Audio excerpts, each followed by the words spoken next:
Let's head back to Arrowhead. Here's Farhan. I can't believe he's out there still. What a trooper. What a guy. Farhan, the Finns defense brought the pressure. Patrick Mahomes, he thrives under that, doesn't he?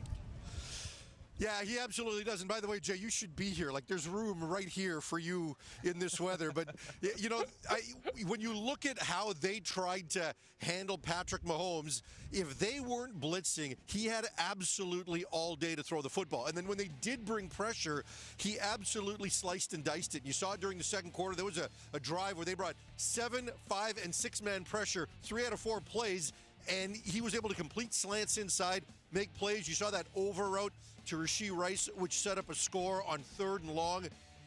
He absolutely is in such control. He knows exactly where it's coming from. He knows where his mismatches are. He knows where his hots are. So when you talk about Mahomes, you know, yeah, he had the 2 long carries when his team needed it for 41 yards. You can talk about what isn't happening in terms of the deep pass game without Tyreek Hill, but when he needed to make those plays against the blitz, to move the change, to keep the down and distance manageable, Patrick Mahomes is on top of his game. And it is officially now the 4th coldest game in NFL playoff history. Do you think the extreme cold weather played a factor into his lack of a good performance in this one? Because I certainly do. The guy he's never played anywhere but nice warm climates.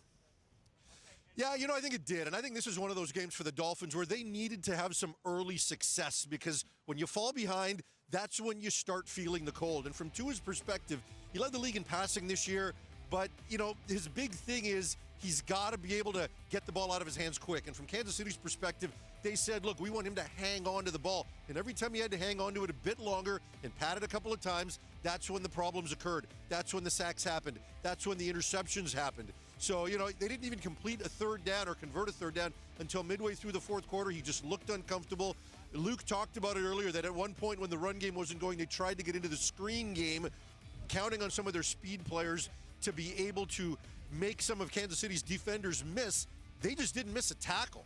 So the screen game wasn't working. The run game wasn't working. It fell on Tua, and that really isn't what the Dolphins needed to have some success, where you put the game in Tua's hands and force him to hang on to the ball for deeper concepts. That just wasn't going to work, and you can tell as the game went, the cold started to set in, and he started to feel it and struggle a bit more. Are you feeling it now, Farhan? How are you feeling? Oh, dude, you know, you talked about the 4th coldest game in NFL history. Well, I was also at the previously 4th coldest game in NFL history in 2008 at Lambeau, Brett Favre's last game against the Giants. So I've been to 2 of the 5.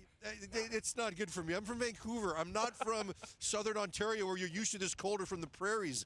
This is tough, and it was swirling, right? I mean, you felt it. You knew it was going to be tough. I've got the frostbite coming, thanks to our cameraman Ryan Vardy. I forgot the Nick warmer. He had an extra one, so it's yeah, this was legit cold. Go find some Hot Pockets. I think Jason Garrett said they had some chicken broth in the dressing room, and you'll be okay, buddy. You'll be okay. Thanks for doing this for us, pal. Yeah.